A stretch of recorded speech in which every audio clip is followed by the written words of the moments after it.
So mga bro, ayan, another talad ulit yung papakainin natin ng medyo malaki-laki sa sintahan nito, no? Kaya medyo singgit natin.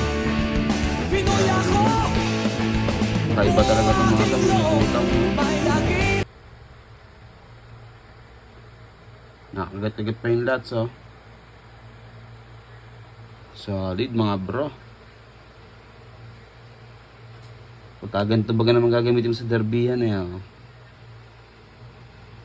Talaga naman. Yan, nakabitawan, no? Binilutan pa, oh. Kita niya mga bro.